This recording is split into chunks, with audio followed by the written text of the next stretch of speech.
जय माता दी। आज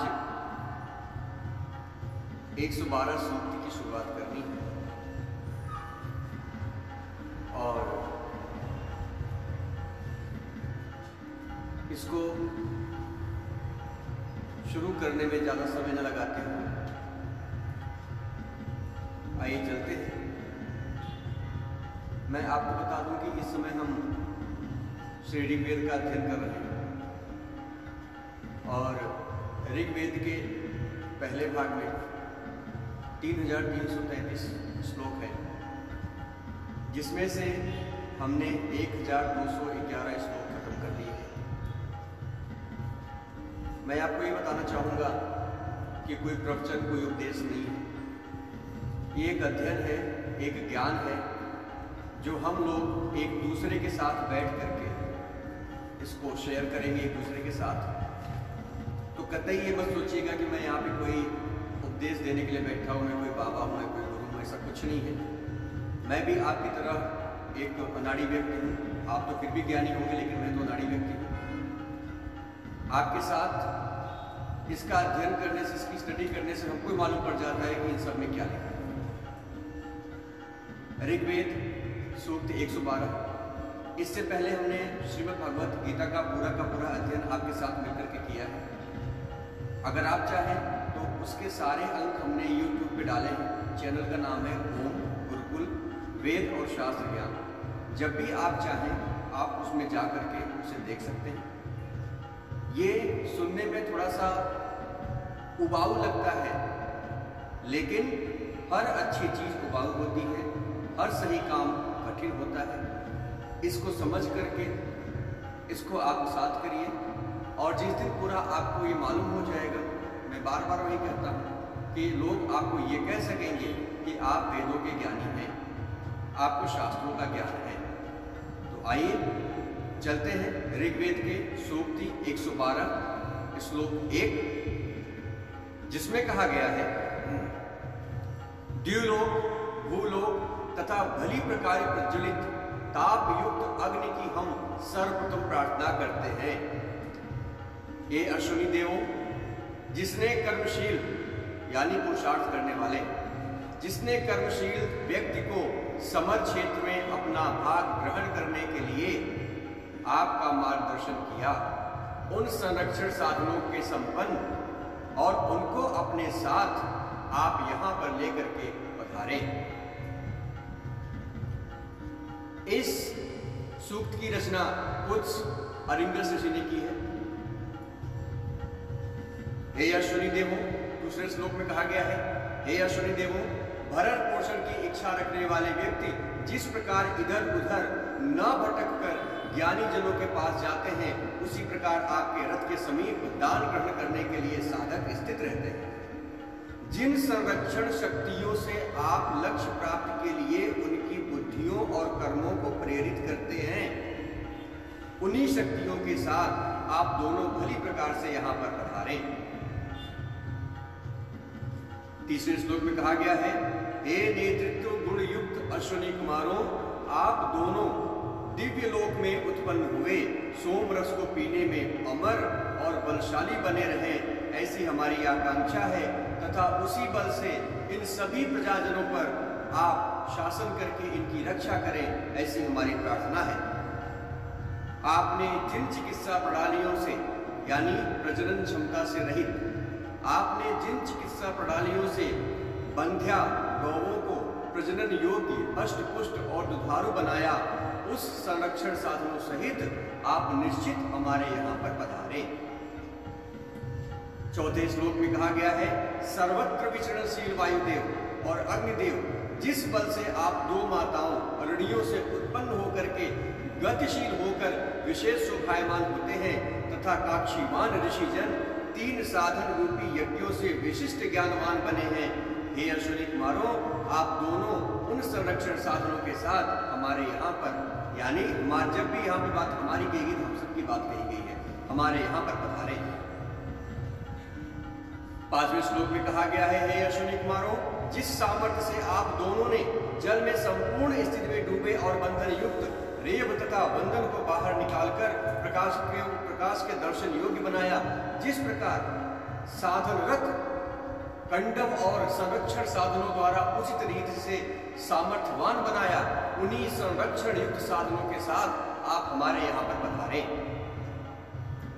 हे अश्विनी कुमारों, जिस सामर्थ्य से आप दोनों ने कूप गर्त में पड़े और कष्ट पीड़ित राजर्षि अंतक को बाहर निकाला, जिस कड़ी मेहनत से आपने पुत्र भुज्य को सुरक्षित किया और कर्कण्य तथा व्यय के जिन संरक्षण साधनों से युक्त होकर के आपने रक्षा की, उन समस्त संरक्षण साधनों से युक्त होकर के आप हमारे यहाँ पर पधारे।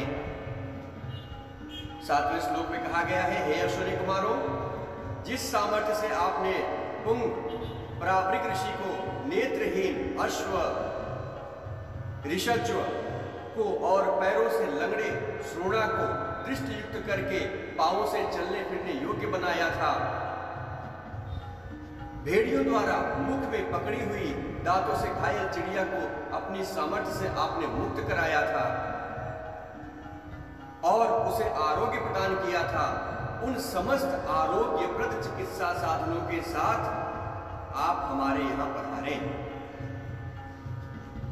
आगे 9वें श्लोक में कहा गया है, ऋग्वेद के सूक्ति 112 का 9वां श्लोक, हे चिर आयु अश्विनी कुमारों, आप दोनों ने जिस सामर्थ्य से मधुर जल रूपी रस वाली नदियों को प्रवाहित किया, जिससे वशिष्ठ, कुत्स, श्रुतर्य और नर्य को शत्रुओं से सुरक्षित किया, उन्हीं संरक्षण साधनों के साथ हमारे यहाँ पर आप उपस्थित रहें, ऐसी आपसे प्रार्थना है। 10वें श्लोक में आगे कहा गया है, हे अश्विनी कुमारों, जिस सामर्थ्य से आप दोनों ने हजारों योद्धाओं द्वारा लड़े जा रहे समर क्षेत्र में अथर्व वंश में उत्पन्न धनदत्री विश्वपला के सहयोग से आपने प्रेरणा प्रदान किया था, अश्वराज के पुत्र वश ऋषि को संरक्षित किया था, उन्हीं संरक्षण सामर्थ्यों के साथ आप हमारे यहाँ पर अवश्य पधारे। आगे 11वें श्लोक में कहा गया है, हे श्रेष्ठ दाता अश्विनी कुमारों, जिस सामर्थ्य से आपने उशिक पुत्र दीर्घ श्रवा नामक व्यापारी के लिए मधु के भंडार प्रदान किए थे तथा श्रोता कर्ता कक्षीवान को सुरक्षित किया था, उन्हीं संरक्षण शक्तियों के साथ आप हम सभी के यहाँ पर पधारे।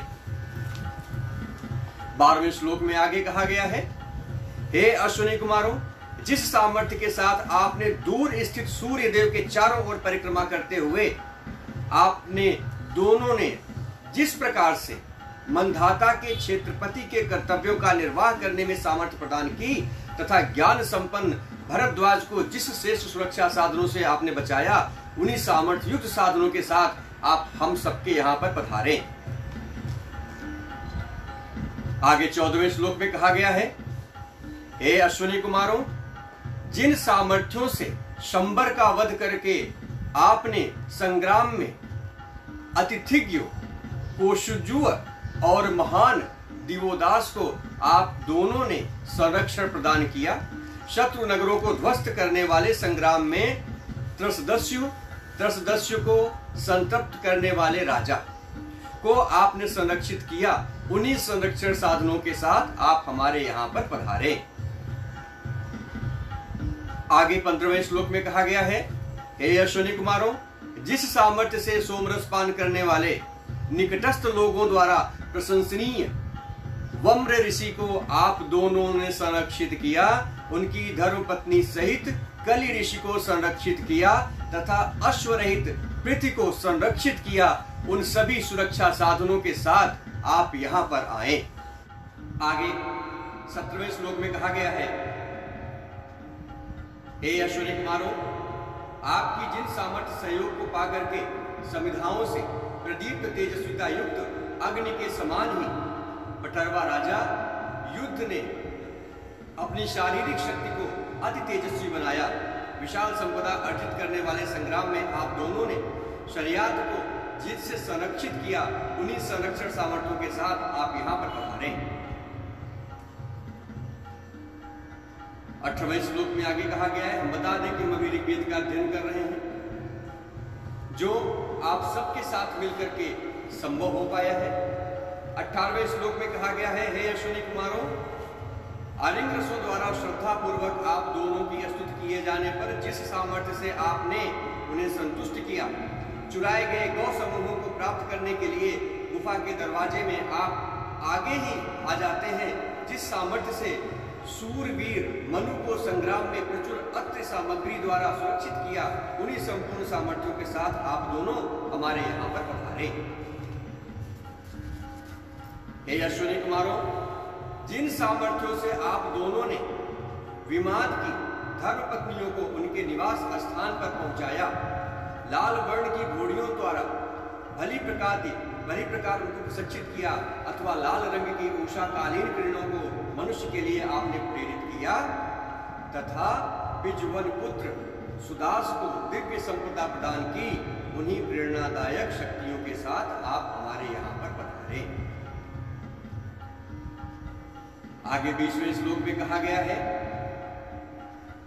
हे अश्विनी कुमारों, आप दोनों ने जिन सामर्थ्यों से कृष्ण का संग्राम में सहयोग किया, नवयुवा कुरकुत्स के गतिशील अश्व को संरक्षित किया तथा मधुमक्खियों के लिए मधुर शहद उत्पन्न किया, उन्हीं संरक्षण साधनों के द्वारा आप हमारे यहाँ पर पधारे। हे अश्विनी कुमारों, जिन सामर्थ्यों से आप गौवों के संरक्षणार्थ संघर्षशील योद्धाओं को और कृषि उत्पादनों के वितरण की वेला में कृषकों को पारस्परिक कलह से संरक्षित करते हैं तथा वीरों के रथों को अश्वों की सुरक्षा प्रदान करते हैं, उन्हीं सामर्थ्यों से संपन्न होकर के आप उत्तम रीति से हमारे इस अनुष्ठान में पधारे। इस सूक्ति के ऋग्वेद की सूक्ति नंबर 112 के 23वें श्लोक में क्या कहा गया है, सैकड़ों यज्ञादि कर्म श्रेष्ठ संपन्न करने वाले हैं अश्विनी कुमारों, आप दोनों ने जिन सामर्थ्यों से अर्जुन के पुत्र कुत्स, तुर्वीत एवं दधीति को तथा ध्वसंति और पुरुषंति ऋषियों को संरक्षण प्रदान किया था, उन्हीं सुरक्षा व्यवस्थाओं के साथ आप श्रेष्ठ विधि से यहाँ पर अपना पदार्पण करें। हे दर्शन योग्य शक्ति संपन्न अश्विनी कुमारों, आप दोनों हमारी वाणी और बुद्धि को सत्कर्मों में नियोजित करें। हम याजक गण सन्मार्ग से उपलब्ध होने वाले अन्न हेतु आप दोनों का आवाहन करते हैं। आप दोनों ही यज्ञ में हमारी वृद्धि का कारण बने, ऐसी हमारी आपसे प्रार्थना है। इस सूक्ति नंबर 112 के 25वें और आखिरी श्लोक में कहा गया है, हे अश्विनी कुमारों, दिन रात अनश्वर श्रेष्ठ धनों से हम सभी प्रकार से हमको संरक्षित करें। मित्र वरुण, अदिति, सिंधु और द्युलोक आपके द्वारा प्रदत्त धनों के संरक्षण में सहायक हों, ऐसी हमारी आपसे प्रार्थना है। इस सूक्त में अश्विनी कुमारों को अद्भुत शक्तियों का वर्णन करते हुए उन्हें अद्भुत शक्तियों का मालिक कहा गया है। सूर्य के चारों ओर भ्रमण करने, मनुष्यों एवं पशुओं के दुर्लभ उपचार एवं कायाकल्प करने जैसे प्रकरणों के साथ जुड़े अलंकारिक सूत्र संकेत शोध के विषय हैं। आगे ऋग्वेद की 113वीं सूक्ति और इस सूक्ति के प्रथम श्लोक में इस सूक्ति की रचना कुछ अरिंगस ऋषि ने की है। मित्रों, हमने जो अध्ययन किया उसमें कुछ चीजें बाहर आती हैं। उसमें से एक आता है अहंकार, और ऐसा कहा जाता है कि अहंकार जो है वो प्रभु का परम प्रिय आहार है। आप किसी भी ग्रंथ को उठाकर पढ़ लें, जब तक कि पापी अपने अहंकार की चरम सीमा तक नहीं पहुंचा तब तक भगवान ने उसका संहार किया। इसलिए कभी भी मनुष्य को अहंकार नहीं करना चाहिए। एक बार माता रुक्मिणी को अपने रूप पर अहंकार हो गया था, भगवान के सुदर्शन चक्र को अपनी ताकत पर अहंकार हो गया था और भगवान के वाहक यानी गरुण देव अपनी गति पर अहंकार हो गया। इन समस्त अहंकारों को भगवान ने नष्ट करने की बात सोची, क्योंकि भगवान को तो अहंकार पसंद ही नहीं है। इसलिए भगवान ने इनके अहंकार को नष्ट करने के लिए हनुमान जी को याद किया। हनुमान जी के आने पर हनुमान जी तो स्वयं भगवान के सामने नहीं आए, पास के एक बगीचे में हनुमान जी आए और वहां पर उन्होंने तोड़फोड़ शुरू कर दिया। अब प्रभु ने कहा अपने वाहन गरुड़ से कि जाओ जरा देखो वहां पर क्या हो रहा है। गरुड़ वहां पर जाकर के वापस आए और उन्होंने कहा कि प्रभु मैंने कोशिश तो की पर वो कोई मायावी वानर है, पूरी वाटिका को उजाड़ रहा है और सारे पेड़ों को उखाड़ रहा है। तो भगवान ने कहा अच्छा। उसके बाद प्रभु ने कहा ठीक है, तुम जाओ और उसे बोलो कि मैंने उसको बुलाया। अब गरुड़ देव यहां से गए और उस वानर से कहा कि तुम चाहे जो भी हो, तुमको हमारे प्रभु ने बुलाया है, तुम मेरे ऊपर बैठ जाओ, मैं तुमको शीघ्र गति से संपूर्ण वेग के साथ भगवान के समक्ष लेके चलता हूं। हनुमान जी ने कहा नहीं आप चलिए, आप बहुत तेज चलते, आप चलिए, मैं धीरे धीरे पहुंचता हूं। अच्छा, गरुड़ वहां से निकल गए। हनुमान जी पहुंचे भगवान के दरवाजे पर। उससे पहले भगवान ने अपने चक्र को आदेश दिया, सुदर्शन चक्र को, कि आप जाओ दरवाजे पर खड़े रहो और किसी को अंदर आने का आदेश मत देना। सुदर्शन चक्र का ठीक है। जैसे हनुमान जी दरवाजे पर आए, सुदर्शन चक्र ने उनको रोक लिया, कहा कि अंदर जाने का आदेश नहीं।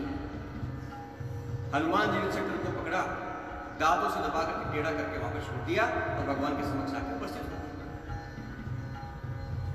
जब भगवान के समक्ष आए तो भगवान ने कहा तुमको किसी ने रोका नहीं?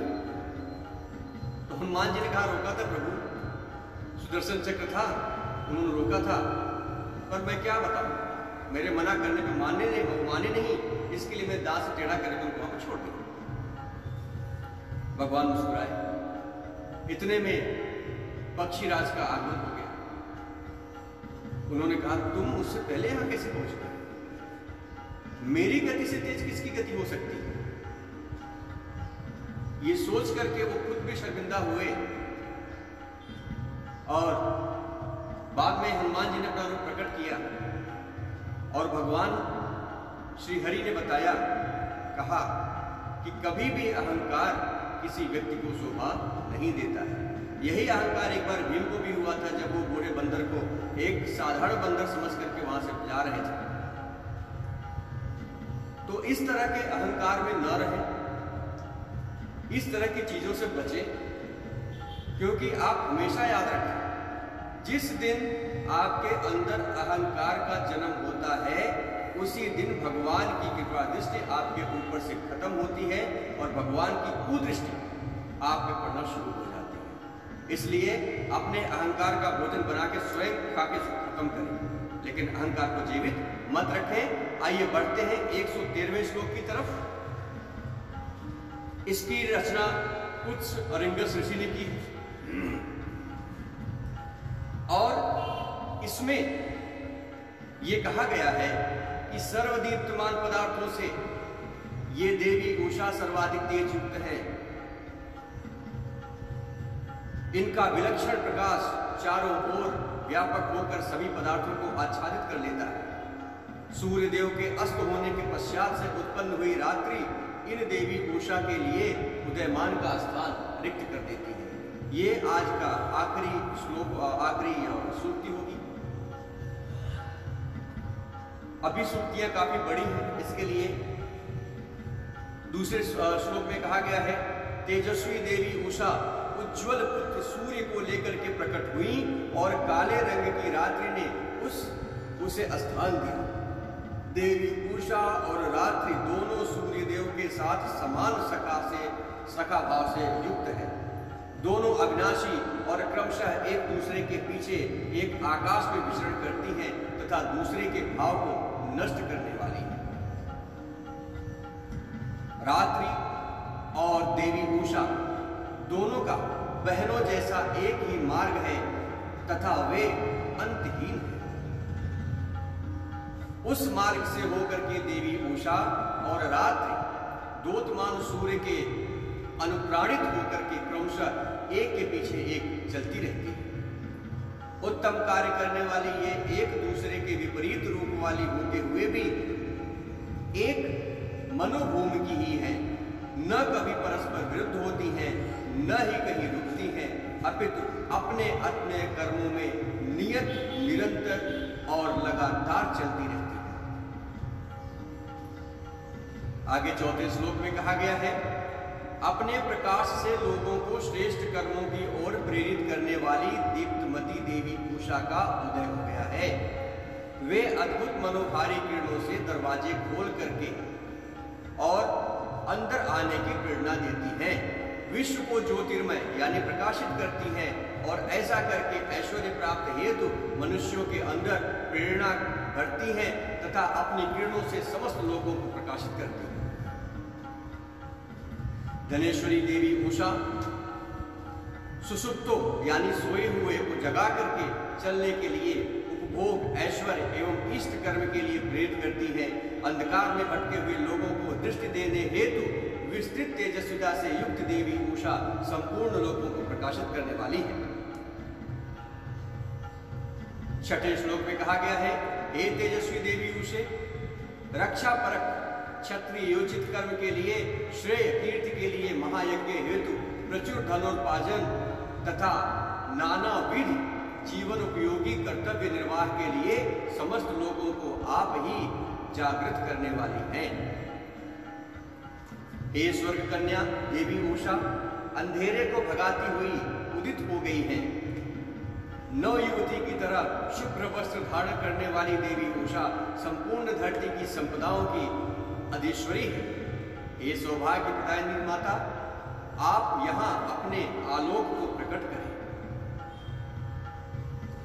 हे देवी उषा, पिछली आई हुई उषाओं के मार्ग का ही अनुसरण कर रही हैं तथा भविष्य में अनंत काल तक आने वाली अनेक उषाओं में सर्वप्रथम आप हैं। ये प्रकाशमयी उषा देवी जीव व्रतों में प्रेरणा जगाती हैं तथा मृतक के समान सोए हुओं को प्राण तत्व से संचारित करती है। हे देवी, आपके उदय होते ही यज्ञ कर्मों का संपादन करने वाले जागकर अग्नि को प्रदीप्त करने लगते हैं। सूर्योदय से पूर्व आपने ही प्रकाश फैलाया, विश्व के लिए मंगलकारी और देवताओं के लिए प्रिय उपासनाद सत्कर्मों की प्रेरणा आपने ही प्रदान की है।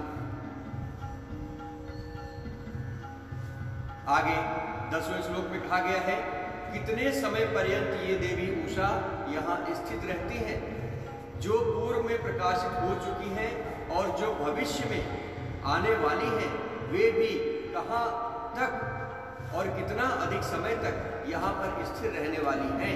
पूर्व में आ चुकी उषाओं का स्मरण दिलाती हैं और वर्तमान में देवी उषा प्रकाश फैलाने में सक्षम होती है। प्रकाश फैलाने वाली देवी उषा अन्य उषाओं का ही अनुगमन करती है। 11वें श्लोक में कहा गया है, जो मनुष्य विगत काल में प्रकट हुई उषाओं का दर्शन करते हैं वे दिवंगत हो गए। जो आज इन देवी को देख रहे हैं वो भी एक दिन यहाँ से प्रस्थान कर जाएंगे। जो भविष्य में उषाओं का दर्शन करेंगे उनका भी स्थायित्व तो नहीं है, अर्थात मात्र देवी उषा ही अकेली स्थायी रहने वाली हैं, जो बार बार आती रहेंगी। 12वें श्लोक में कहा गया है, अज्ञान अंधकार रूपी शत्रुओं का विनाश करने वाली, सत्य के विस्तार हेतु भी प्रकट होने वाली, सत्य का अनुपालन करने वाली, सुखप्रद वाणी के प्रेरक, श्रेष्ठ कल्याणकारी देवी की संतुष्टि हेतु यज्ञीय कर्मों की प्रेरक, अति श्रेष्ठ गुणों से युक्त हे माता उषा, आप यहाँ पर प्रकाशमान हो। 13वें श्लोक में आगे कहा गया है, देवी उषा विगत काल से हमेशा प्रकाशित होती हैं। धनेश्वरी देवी उषा आज इस विश्व को प्रकाशमान कर रही हैं तथा भविष्य में भी प्रकाश देती रहेंगी। ऐसी ये देवी उषा तीनों कालों में प्रकाशमान होने से अजर अमर है। अपनी धारण की गई क्षमताओं से ये देवी उषा सदा चलायमान रहती है। 14वें श्लोक में आगे कहा गया है, देवी उषा अपनी तेजस्वी रश्मियों के साथ आकाश की सभी दिशाओं में प्रकाशित होती हैं। जिन दिव्य देवी उषा ने कृष्ण वर्ण यानी काले रंग का अंधकार दूर किया है, भली प्रकार रक्त वर्ण की किरणों से अश्वों द्वारा खींचे गए रथ से ये देवी उषा आगमन करती है और सभी को जागृत करती है। 15वें श्लोक में आगे कहा गया है, पौष्टिक और धारण करने योग्य उपयोगी धनों की प्रदायत्री ये उषा देवी सबको प्रकाशित करती हुई अद्भुत मनोरम तेजस्विता से फैल रही है। वर्तमान में देवी उषा विगत उषाओं में अंतिम है और अगत उषाओं में सर्वप्रथम है, अतएव उत्तम रूप से आप प्रकाशित हो रही है। 16वें श्लोक में कहा गया है, हे मनुष्य उठो, आलस्य को त्याग कर उन्नति के मार्ग पर आगे बढ़ो, आगे चलो। प्रभात वेला में हम प्राण रूपी जीवनी शक्ति का संचार हमें प्राप्त होता है। मोह रूपी अंधकार हटता है, ज्योतिर्मय सूर्य देव आगे बढ़ जाते हैं। देवी उषा सूर्य देव के आगमन के निमित्त अपना मार्ग बनाती हैं। हम सभी उस आयु यानी आरोग्यवर्धक जीवनी शक्ति को प्राप्त करें। हमारे शास्त्रों में शुरू से इस बात का वर्णन किया गया है कि सुबह के समय की जो ऊर्जा होती है, जिसे हम नेचुरल एनर्जी बोलते हैं, वो हमारे लिए बहुत ही कल्याणकारी और लाभप्रद होता है। जो व्यक्ति सुबह जल्दी सो करके उठता है, सूर्य की किरणों का दर्शन करता है, उसकी प्रथम किरण में स्नान करता है, उस व्यक्ति को कभी किसी प्रकार का रोग परेशान नहीं करता है। ये सबसे सरल अपने आप को बचाने का तरीका हमारे शास्त्रों में वर्णित है। 17वें श्लोक में कहा गया है, ज्ञान संपन्न साधक दीप्तिमान उषाओं के प्रथम हम प्रार्थना करते हैं और शोभनीय तथा मनोरम स्तोत्रों का उच्चारण करते हैं। हे ऐश्वर्यशाली देवी, स्तुति करने वालों के हृदय में आप अपना ज्ञान रूपी प्रकाश भर दें। हमारे लिए सुसंतति से युक्त जीवन और अन्यादि प्रदान करें और हमें समस्त दरिद्रताओं से दूर रखें। 18वें श्लोक में कहा गया है, हविदाता मनुष्यों के लिए ये उषाएं संपूर्ण शक्तियों से युक्त कांतिमान रश्मियों से संपन्न होकर के प्रकाशमान हो रही हैं। वायु के तुल्य तीव्र गतिशील स्तोत्र रूपी श्रेष्ठ वाणियों में प्रशंसित होकर के जीवन शक्ति प्रदान करने वाली ये उषा देवी सोम यज्ञ संपादित करने वाले समस्त साधकों के समीप जाती है।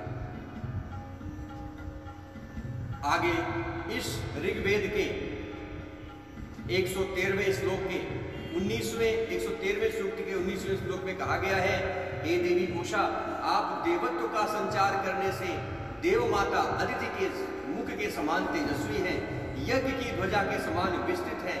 आप विशेष रूप से प्रकाशित हो रही हैं। हमारे सद्ज्ञान की प्रशंसा करती हुई आप आलोकित हों। हे विश्व स्वरूप देवी, हमें श्रेष्ठ मार्ग से उत्तम लोकों में ले चले। 113 सूक्त के 20वें और अंतिम श्लोक में कहा गया है,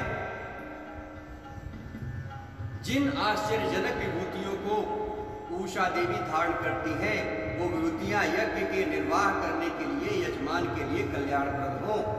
मित्र, वरुण, अदिति, समुद्र, पृथ्वी, दिव्य लोक, ये सभी देवत्व संवर्धक धाराएं हमारी प्रार्थना को पूर्ण करें, ऐसी हमारी प्रार्थना है।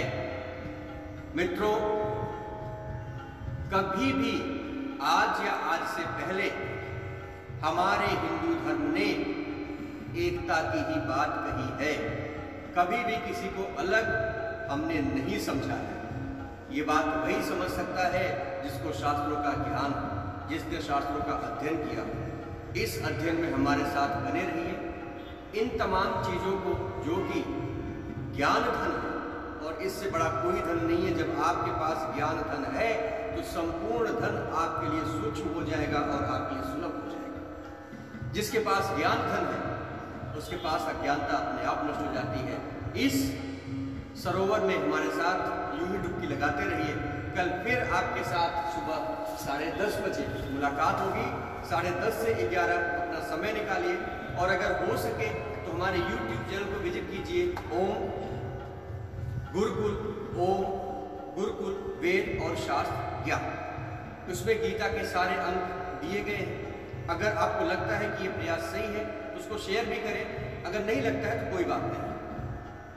कल आपसे फिर मिलेंगे इसी उम्मीद के साथ। जय माता दी।